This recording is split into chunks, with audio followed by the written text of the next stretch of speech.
Drill like it's the real thing. Vegas hospital CEO talks mass casualty events in Utah.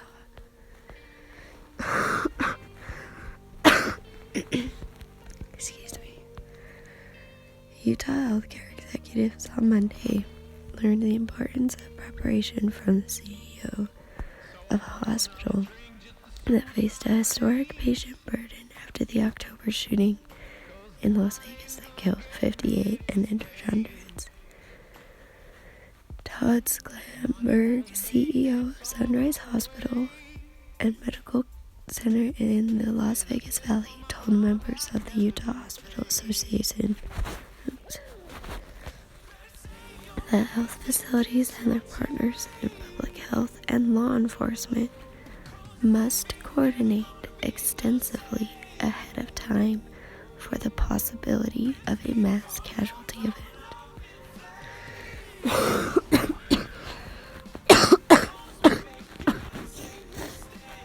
Excuse me. So I'm going to read that paragraph once more.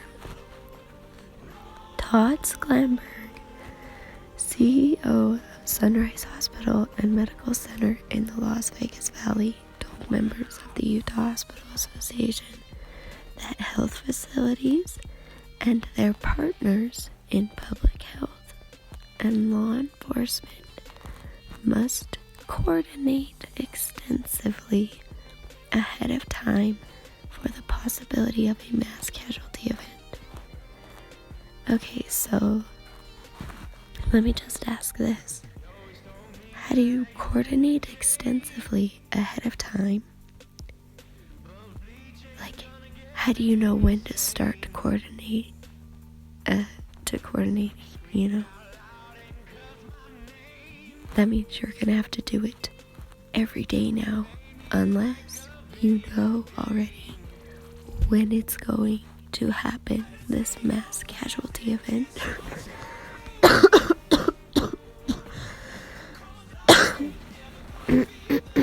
Excuse me. And the guy even says that below, that it is going to happen, so don't tell me I'm wrong. Go talk to Mr. Sklamberg. The question is not if this is going to happen again, but when and where, Sklamberg told Deseret News following his lecture at the University Park Marriott Hotel in Salt Lake City.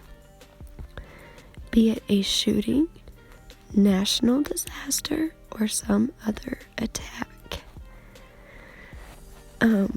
Let me just note on top of this. So, lately, over the last 3 weeks, about a month, here where I live in South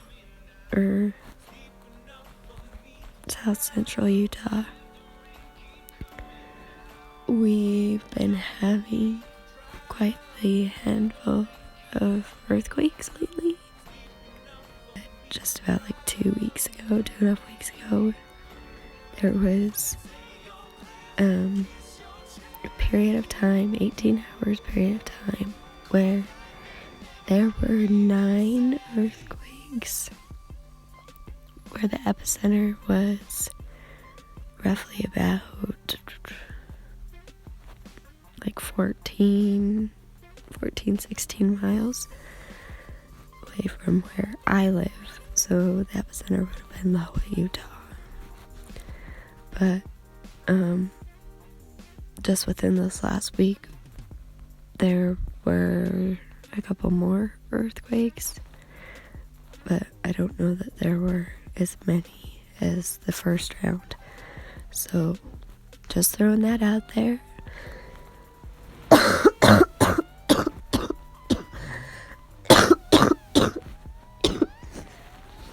Excuse me, sorry. I don't know. You know, that could be a sign, warning in advance, something coming soon. I'm just saying, it's a possibility. Anything's possible these days, right?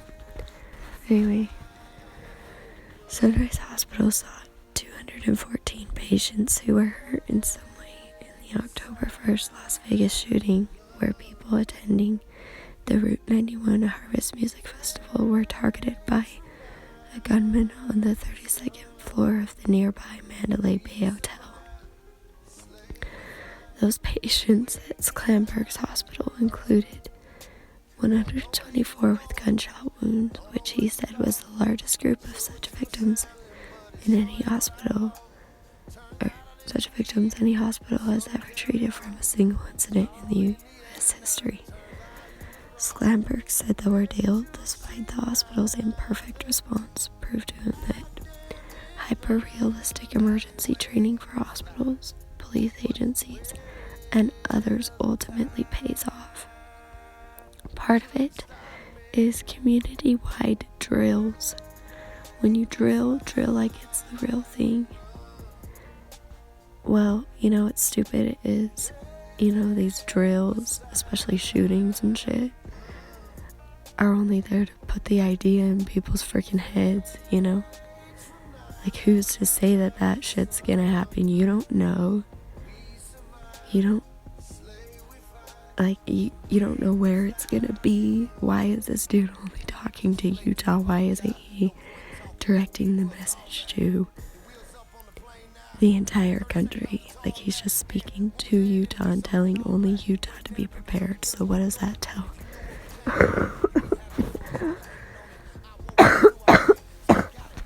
Excuse me, sorry.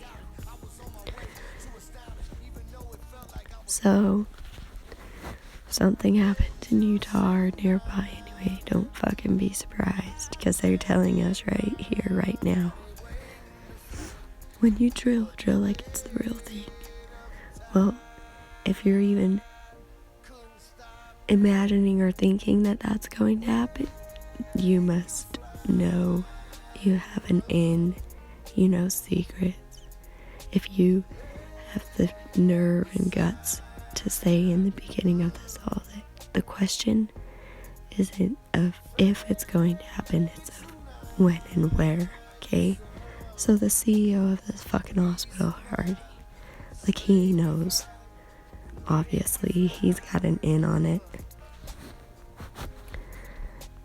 People want to be saying, like, those who point out the obvious. It's just right here. It's all in the words. That's what it says. It's not me distorting the words. When the words are distorted, that's when you believe, like, the fake, distorted media of it, I'm just pointing out what it says, what it actually says, okay? I'm not twisting the words around to make it say what I want it to say. This is the shit that it says, okay? And yet people like me who can point out the obvious, it's right under your nose, we're the crazy ones. Or, we don't know, but it's funny, like, I love giving definitions to people of words. It's like, that's what it's telling you. Here, let me tell you what it says, even though you can supposedly read, you're a know-it-all. Yeah, I'm gonna go on a rant here. It's not what I'm here for. Okay. He said that in communities throughout the country, there is always a risk that states and counties wrestling with budget constraints will be tempted to skimp on or totally cut out interagency emergency preparedness training. Local governments should never give in to that impulse, Sklamberg told the Deseret News. It's just about maintaining the heightened awareness that this can happen anywhere and anytime, and we need to be diligent in our preparation activities. Sklamberg said, we cannot shortchange funding of emergency preparation in our communities because lives are at stake.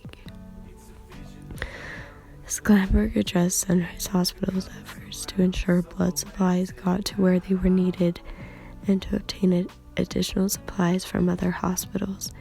The presentation also described the work of environmental services crews who kept the facility clean amid the chaos. It's ever so critical to enhance coordination of care, he said. One unpredictable challenge encountered in the response to the mass shooting, Sklamberg said, was the sheer number of patients who had no identification with them. All 16 patients who were deceased at Sunrise Hospital, 10 of which were dead on arrival, had no identification with them. Interesting.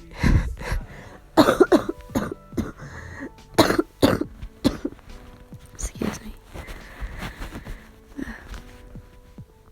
We had 92 patients without any identification at all, he said. Jan Buttery, disaster preparedness coordinator for the Utah Hospital Association. Disaster preparedness coordinator, okay. Explained that many of the concert goers didn't have their wallet or purse because they had wristbands that served as a catch-all device that could be scanned to buy things at the event. The number of unidentified patients required a large effort by hospital staff to obtain as thorough a description as possible of each person.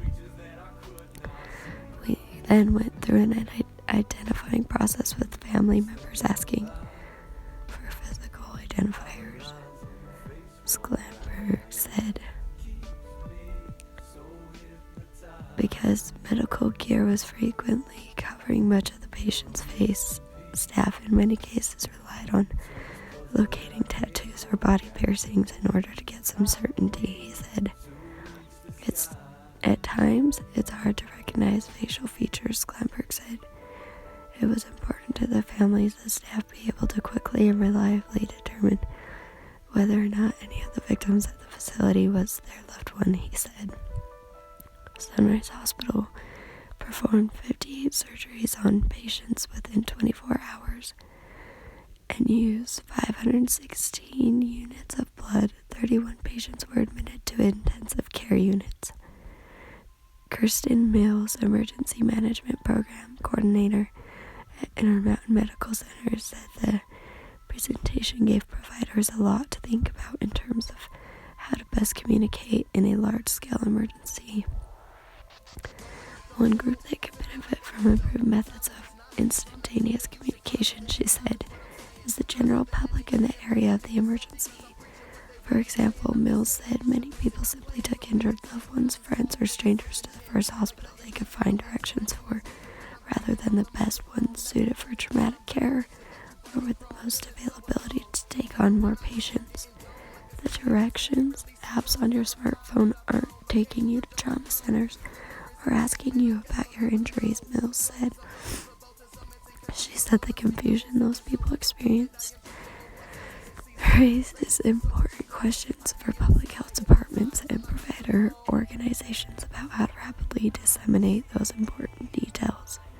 Rochelle Rhodes, director of intensive medicine at Intermountain Medical Center, said that what Sklamberg described to providers Monday hits very close to home. This is a wake-up call to make sure everyone knows how to respond, what to do, Rhodes said. Okay, so this article says this is a wake-up call to make sure everyone knows how to respond, what to do. Now, give me just a moment, please. I'm gonna find another article.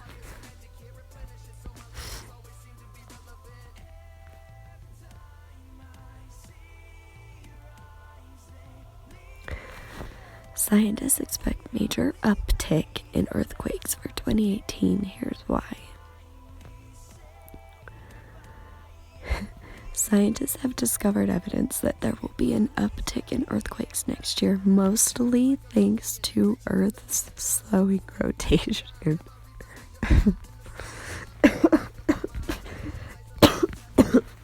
Sorry.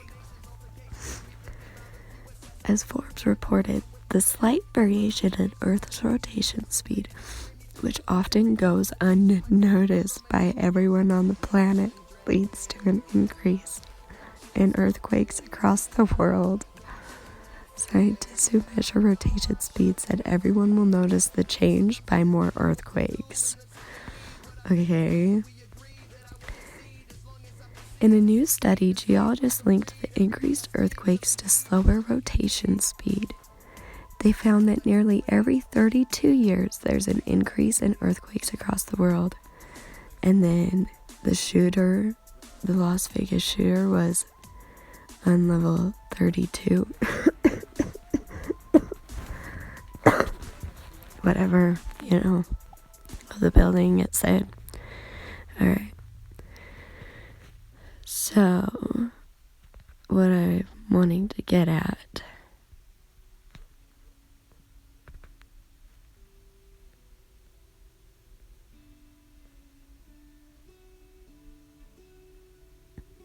Utah has long prepared for an earthquake to shake up the valley.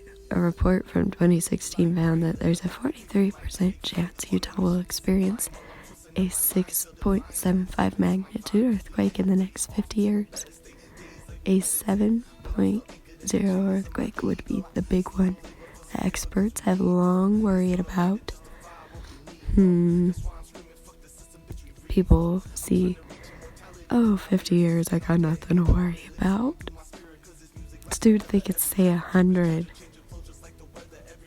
But something that they have planned up their sleeve would still be in the same, it'd still be on the same schedule. It could be tomorrow, for fucking hell's sakes, Anyway, these aren't points I don't wanted to get at.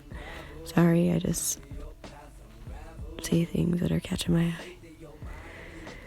Alright, that earthquake could kill nearly 3,000 people and injure 42,000 more, experts say. So here they're giving numbers, like, the mass disaster, the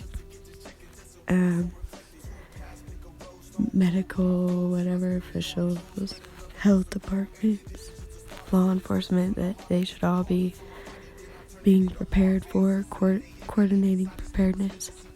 Okay, now watch this. Or not watch, but get this. For us, the new probabilities sound like reality, Daughtery said. In the past, we've had kind of a broad range of possibilities, but now we know within our lifetimes and likely within our kids' lifetimes that the earthquake is going to happen, and that should wake a lot of people up. Okay, let me read that once more. For us, the new probabilities sound like reality. Daughtery said, in the past we've had kind of a broad range of possibilities, but now we know within our lifetimes, and likely within our kids' lifetimes, that the earthquake is going to happen, and that should wake a lot of people up. Let's go back here.